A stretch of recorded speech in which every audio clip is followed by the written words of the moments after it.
In today's video, we're talking about the premiums for Medicare. How are they based? Well, I'll tell you, they're based on your income. Are there things that can happen to your income past the Medicare age that could cause your Medicare premiums to go higher? Well, the answer is absolutely yes. Do you want this to happen? Absolutely no. Are there things you can do about it? Absolutely yes. So what we're going to be talking about next.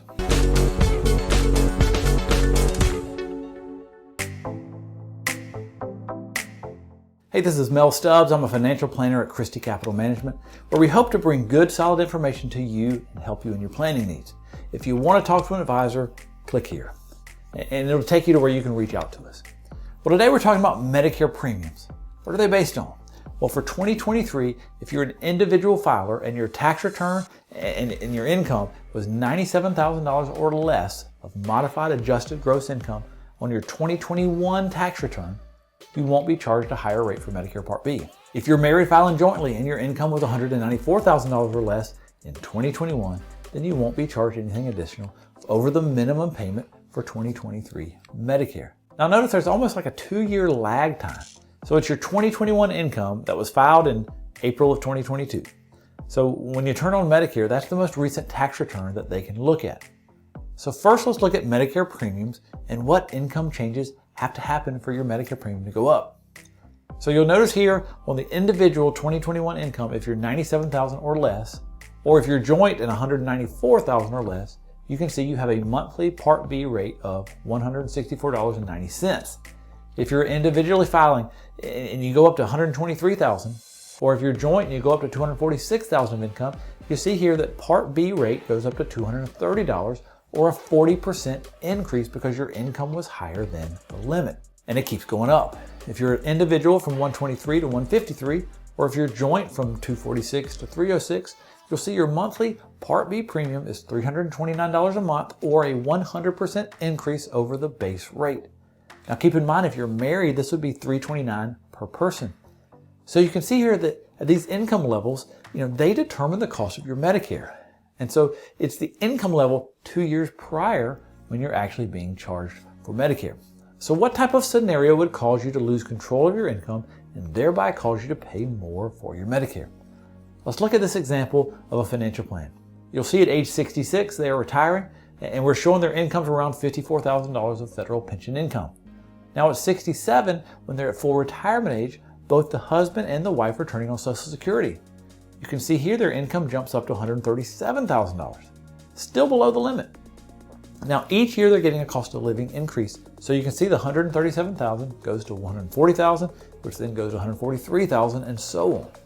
But if you fast forward to age 72, when the required minimum distributions kick in, where you have to take that minimum amount out of your traditional accounts, meaning traditional TSP, traditional IRAs.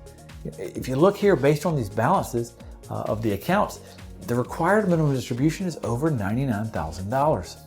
So for that year, their income with pensions and Social Securities is $152,000 plus the $99,482 from the required minimum distribution. So you come up with a total income of $251,596 for the year. They're 72 years old. If we look at the chart, $250,000 would fall in the category of them paying $329 a month, not $164 a month, which is a 100% increase per person. So why did they lose control of their income? Because they had a required minimum distribution. And the word required means they don't have a choice. They have to take it. That counts as income and can push you into the higher tax bracket, which is bad. It can also push you into the higher Medicare cost bracket, which is also bad. Now, I know your situation might be different. Your pension amount is probably going to be different. Social Security amount, probably going to be different. The amount of assets that you have is going to be different. But the point remains that if you don't have control of your income because you're forced to take a percentage out of your traditional balances, you too may be forced into the higher income. Is there a way around this? Yes. If you do Roth conversions and start moving traditional money to Roth prior to age 65, then once you hit 65, they'll start determining your income for Medicare. You'll have control over it. Now you may want to make sure that you do all of your Roth conversions prior to the age of 65, because remember, Roth conversions do count as income. So doing large Roth conversions after age 65 will cause your income to be higher and can affect your Medicare premium as well. So let's look at this example with some tax planning. So at age 62, they start Roth converting. You can see here that the first year they can do $147,000 and maintain the 22% bracket. In 2023, they could do $124,000 and maintain the 22% bracket. You can see year after year, 10 years in a row, they are Roth converting over $100,000 a year. So now when they get to age 72, they will still have a required minimum distribution because they did not Roth convert everything. But the required minimum distribution is only $21,000. And so when you add $21,000 to their other income, you can see they're in like the $176,000 range. And using today's chart, $176,000 would be below the $194,000, which means they would have the base level Medicare Part B premium.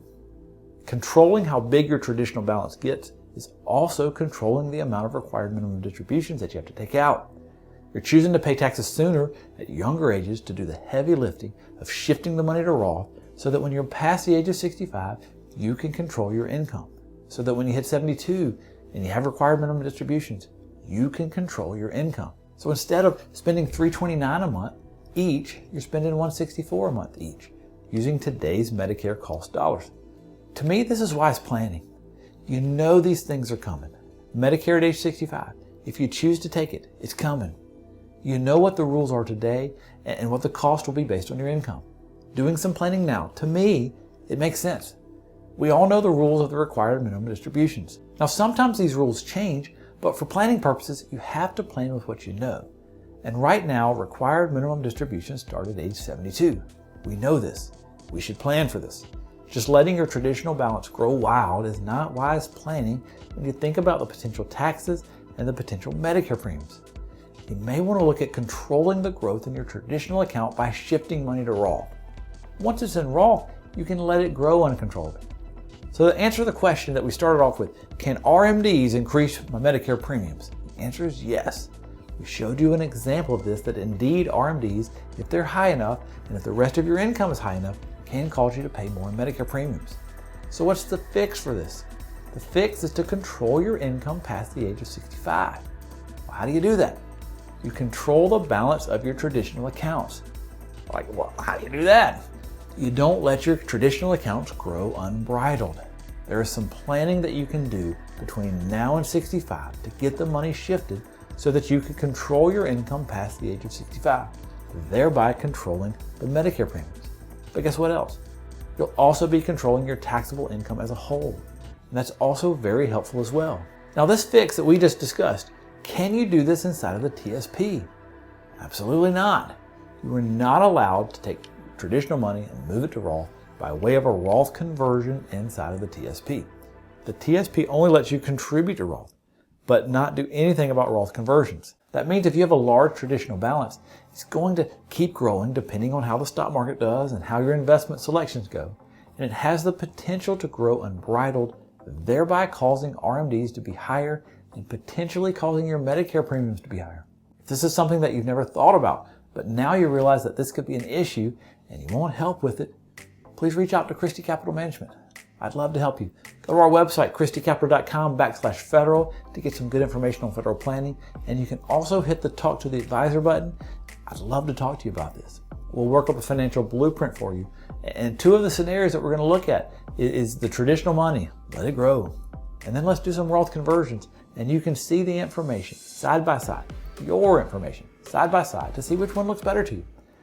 This is too important not to plan for. If you realize that maybe you're not equipped to do this type of planning on your own, because this is deep planning, please reach out to Christy Capital Management. I'd love to help you. We're all good with what we do every day. And I realize, that federal employees, as they approach retirement, they're not thinking about the details about these types of things, but we are. This is the type of extra planning that we do for our clients. If this is something that interests you, please go to christycapital.com/federal, click Talk to an Advisor. Let's set up a time to talk today. If you enjoy this type of information and you want to get more out of it, please consider subscribing to our YouTube channel. Hopefully this video has brought to light an issue that may be in your future. Until next time, I'm Mel Stubbs. Happy retirement planning. We need to do the proper disclaimers. The purpose of this video is not to give specific tax advice or investment advice. We're going over general principles and ideas that can be used, and if used correctly can save and avoid taxes. You're going to want to work with someone personally who knows your situation personally. So seek out advice from an independent financial advisor. This is for educational purposes only. I hope you enjoyed the video.